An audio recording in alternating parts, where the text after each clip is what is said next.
The last few weeks have been an exciting and interesting time for myself and for my girlfriend especially. Together, we have explored most of the lower planes of the lands between, from the lush grassy plains of Limgrave, the marshy lands of the Weeping Peninsula, all the way to exploring a tiny portion of the fetid Caelid wildlands. And through it all, there has been two consistent things on this journey that the girlfriend has undertook: an ever-looming sense of danger, but also its antithesis: hope. The girlfriend set out into the lands between with a set goal and determination to achieve that goal no matter the cost. And after tens of hours over several weeks, this is what it comes down to: girlfriend versus potentially the hardest starting boss in the Soulsborne franchise. Margit the Fell Omen is a controversial boss to say the least. In past titles, the first boss serves a purpose. In Demon Souls, you're expected to die to the Vanguard demon on your first go, so you're taken to the Nexus. The Lycanthrope in Bloodborne sends you to the Hunter's Dream, and Udek's Gundyr of Dark Souls 3 literally gatekeeps the rest of the game from you. Margit acts much the same as Udek's. Progressing the game in search of the Shard Bearers and claiming the Elden Ring cannot be achieved without first taking Margit off the board. And Margit is aware of how crucial his job is, so he comes at the player with some dirty tricks. Margit, even for his size, is fast and agile. He has long combos that offer virtually no opportunity to punish successful dodging, and he has attack delays that give the player enough time to go and make a cup of tea and drink it before his swing finishes, punishing spam rollers. Compared to Margit, Udek's is a limp noodle soaking in a salty broth of inadequacy, and this was the challenge I set my girlfriend several weeks ago. My girlfriend, who outside of some casual Sims games and a short stint in the Commonwealth, has never really played a modern adventure title, and now she has to face down the fantasy equivalent of a Reddit mod. But let's talk about what she got up to in the interim first. Girlfriend starts her day with a seafood breakfast, taking on a land octopus for the first time and finishing it off in a respectable amount of time. Through her wanderings, she comes across one of the Reaper statues that point towards a nearby catacomb, which the girlfriend followed and entered. Upon entering into the Tombsward catacombs, the girlfriend had a rough idea of what to expect in terms of enemies, but obviously was clueless as to how these dungeons are structured, never being in one before. But she wasn't as cautious as she usually is. She did take it slow so not to fall victim to any traps or ambushes, which didn't always pay off. And after descending a decent way into the catacombs and dying a few times to a skeleton ambush, the girlfriend had decided she wanted to come back to this later, not wanting to devolve into another session of rage-fueled vendetta. She leaves and travels north and stumbles across a small alcove near a waterfall, with a rune bear being accosted by some wolves.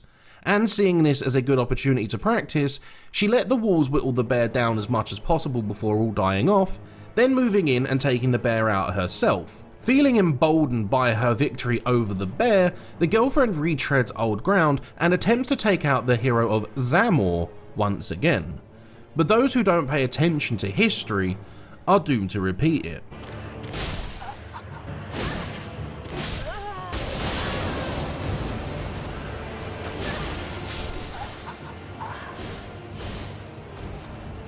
After receiving a few frosty fists, the girlfriend had finally had enough at attempting to take down the hero Zamor and vowed revenge against him, saying she's going to come back later for him once more. But it was at this point that the girlfriend finally decides it's time. She teleports over to the site of grace outside of Margit's boss room and starts preparing her loadout. And before I get into breaking down her attempts, I just want to point out that the girlfriend was aware of Margit's shackle, but never bothered going to get it, saying she didn't need it. So all of these attempts are without what is considered a crutch item against Margit. Her starting loadout sees her sub the walls for a jellyfish and summon Rogier. She charges in, and after the cutscene plays, unaware of Margit's attack patterns or damage output, she hangs back and lets the help attack Margit so she can try and gauge what he is capable of. But once the help started dying off, the girlfriend got stuck in and manages to get Margit to his second phase, but all goes to crap relatively quickly soon after, as the new aggression Margit displays overwhelms the girlfriend quite quickly. The second attempt sees her go back to using the wolves, and for the next 3 attempts sticks with them, as with each subsequent attempt sees the girlfriend whittling Margit's health bar down further and further before she kicks the bucket.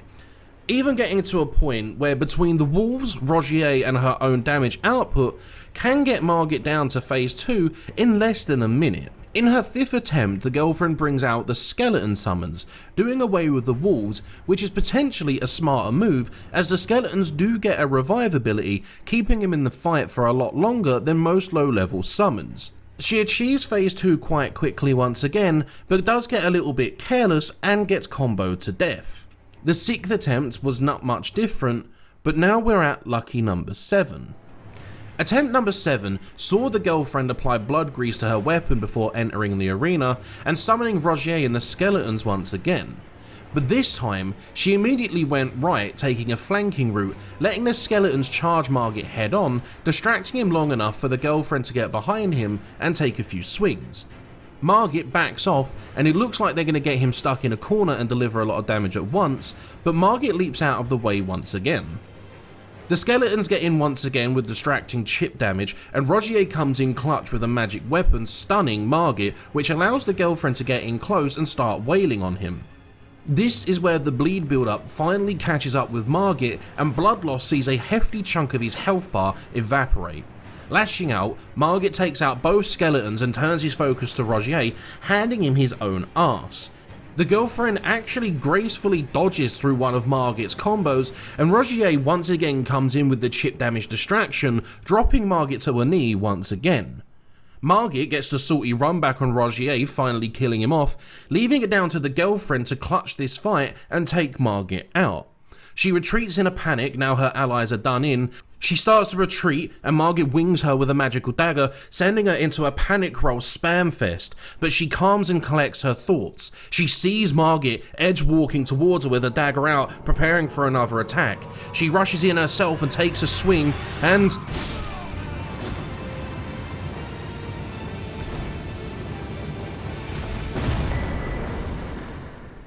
she had done it.